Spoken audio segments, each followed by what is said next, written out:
Welcome back, everybody. If you've ever contemplated making your own YouTube channel but thought it might be too difficult, think again. A new book called YouTube Secrets gives readers a step-by-step YouTube success playbook. So joining me now are YouTubers and authors Sean Cannell and Benji Travis. It's very good to have you both here. So let's talk about this. How do we get started on YouTube?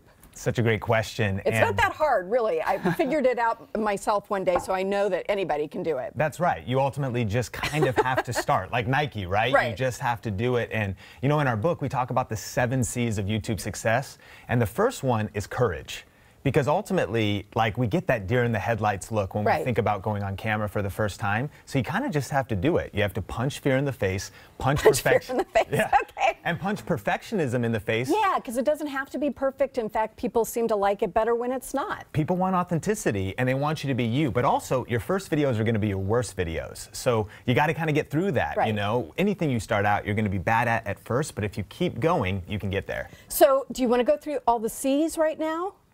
We could touch them really quick if you want. Let's just run through them really quickly. It all starts with courage, then you need clarity, like start with the end in mind. Then you have to set up a channel. If you don't have a YouTube channel, how can you ultimately upload videos? Then it's about your content. That's probably the most important thing. Content is king. Then it's about community, because it's not a one-way conversation, it's a two-way conversation in the comments. Then it's cash. How do you actually turn this into a side hustle? And then consistency. How do you create smart systems to sustain your YouTube success? All right, I like this. Let's start with content just for a minute, because most people will say, well, I don't know what I would talk about, but we're all interested in something, right? We're all trying to do something, getting better at cooking or whatever it is. So it's as simple as that, right? Just figuring out what you're doing. Absolutely. You know, as you know, a lot of people are using YouTube, 2 billion logged in users right now, and it's always growing. And what are people doing? They're searching for content, right? Whether it's somebody they follow or they're learning how to fix something, the value that they get out of that video is what you're trying to create as a content creator.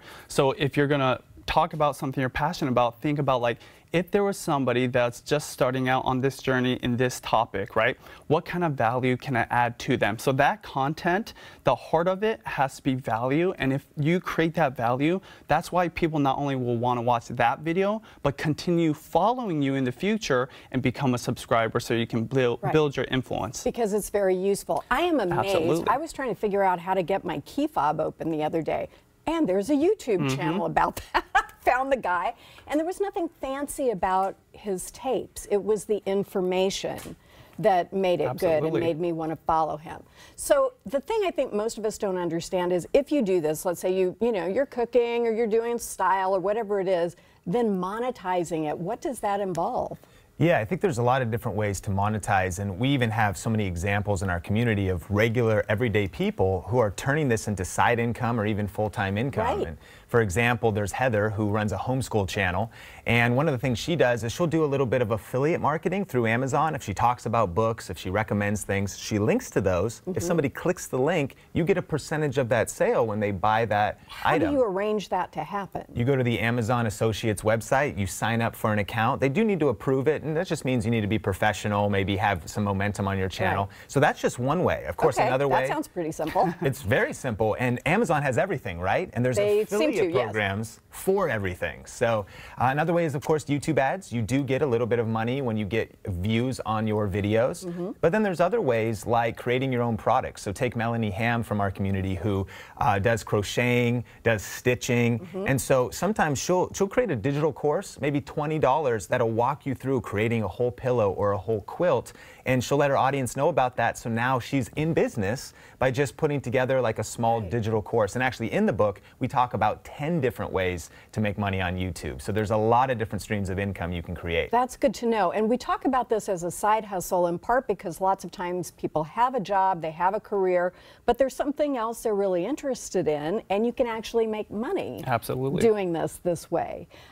Give me some examples of other kinds of things people have turned into into a side hustle. Absolutely. You know, we talk about, you know, affiliate commission. There's a lot of influencers out there, micro influencers with small audiences, as well as people like my wife, who is a YouTuber for the last 10 years, who literally have become an influence in a segment in YouTube, like moms, right?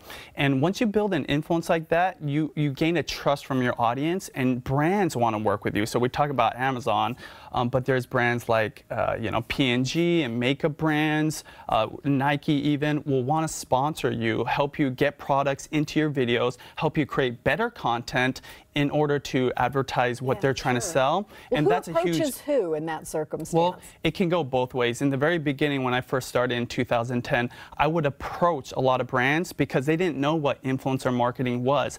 Nowadays, you've got brands that actually have agencies that reach out to influencers. So oftentimes, people will have managers, or they'll go to events and they'll make connections with people in the advertising world and be able to create these opportunities for the brand sponsorships, which is one of the best ways, one of the most famous ways of making money right now outside of like AdSense, which is Google sharing the revenue of the advertisements.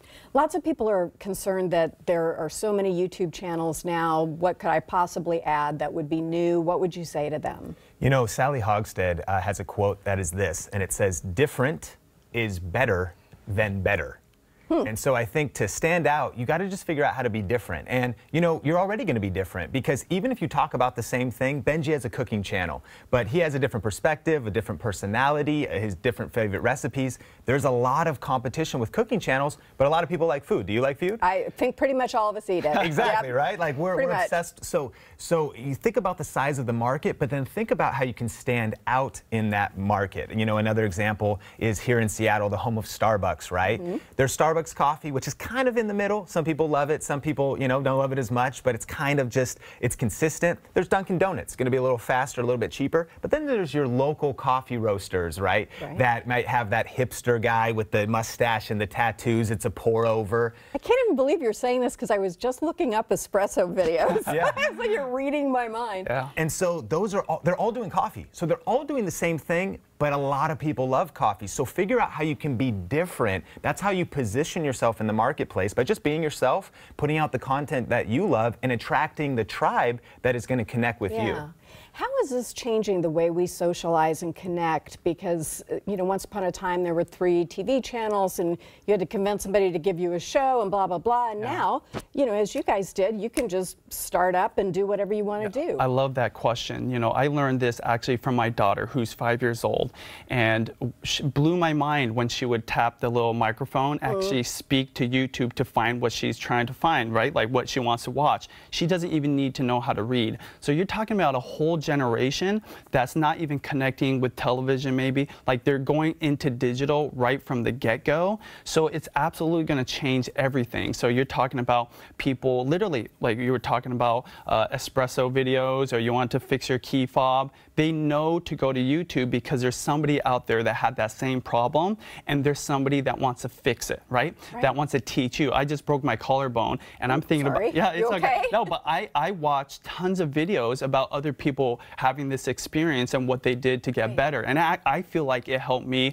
like get through it a lot better and connect with a whole nother community out there. So, you know, anything that you're passionate about, when you have like literally 8 to 10 billion people on this planet and more coming every single day, there's an audience for whatever it is that you're passionate about. Even if it's a micro thing, because over the globe, there are lots of people who are dealing with it. Thank you all so much. It's such an interesting book, and I think regardless of your age or what you're into, this is something that's worth looking into. We'll be right back.